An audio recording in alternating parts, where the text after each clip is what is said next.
start off with environmental news. New York State Assembly members gathered together to create new legislation to help protect the Bronx coastal lines.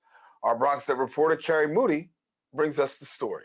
Back in July, Assembly members Michael Benedetto and Natalia Fernandez unveiled new legislation aimed to rein in Rodman's Neck operation and restore quality of life to East Bronx coastal communities. For decades, the NYPD Rodman's Neck shooting range has been an issue of concern to the coastal communities of the Eastern Bronx. In recent years, meetings with the New York City representatives have sometimes generated more questions than answers. It's a bill that for a long time, the people in the Frogs Neck community, the City Island community, the Frogs Neck community of Edgewater, and all the communities along the shoreline have been yelling about for years. And it concerns Rodman's Neck. Now, it's a statewide bill, so it's all of the Rodman's Necks of New York State. But this is to hopefully to control what's going on at Rodman's Neck. Early hours of the morning of the guns going off and the detonations, we have to be really concerned as to what all that smoke, that soot, that ash that falls into our water, that stays in our air, on our wildlife, is doing to our environment. So this bill is a long time coming. I'm absolutely excited to help push it forward with Assemblyman Benedetto because we need a solution for the quality of life concerns that have been plaguing these communities with the noise, and also what is happening to our green spaces, our waterways, with the ash and the pollution that's possibly coming from the explosions. More recently, concerning coastlines here in the Bronx, the International Coastal Cleanup 2022 takes place right here in Soundview Park. Today is International Coastal Cleanup Day at Soundview Park.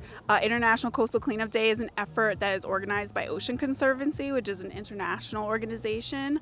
And Bronx River Alliance is more than happy to be a host site for the Bronx River. We're at Soundview Park, which is at the mouth of the Bronx River. And so this is one of our largest scale volunteer events of the year at the Bronx River Alliance. And so we gather up, we have about 75 volunteers with us today at different sites along the shoreline of Soundview Park, and we're just cleaning up the coastline at the mouth of the Bronx River. Litter is the scourge of the environment, among other things, and it piles up really highly. The bad thing is, a lot of the times it ends up on the shorelines because, the tides bring things in.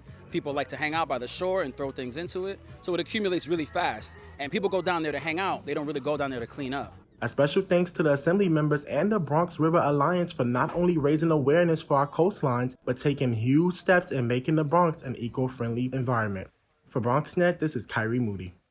And thank you, Carrie. In other news, in honor of Dr. Evelina Antonetti, several organizations and CUNY colleges are participating in a citywide voter registration campaign. Our BronxNet reporter, Sanji Lopez, has the details. With the November 8th midterm elections quickly approaching, the Evelina 100 Committee organized a citywide voter registration campaign with CUNY and local organizations in an effort to help the community register to vote. We wanted to do it outside because we want the people from the community to benefit from it. I don't want this only to be for the students. We want the people that come by and keep walking to get involved. And also, besides registering them, we are providing them the location of their poll site. So if they're not registered to vote, so then we just, have the form, they fill it up, and then now, we send it to the voter registration.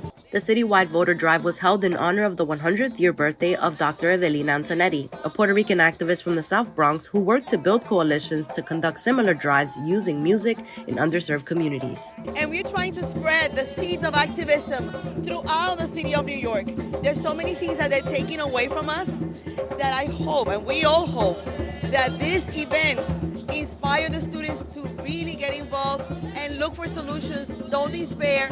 Keep fighting. Sometimes it's very difficult to fight, but we cannot afford to despair. Not everybody is registered. Not everybody has the resources to get registered. Not everybody's informed that it's just really easy to get registered. And I think it's our job as people from the community and as young people to help our other peers and our other family and friends and just the local community to be able to register and to be able to make that difference, Because Evelina wanted to have coalitions.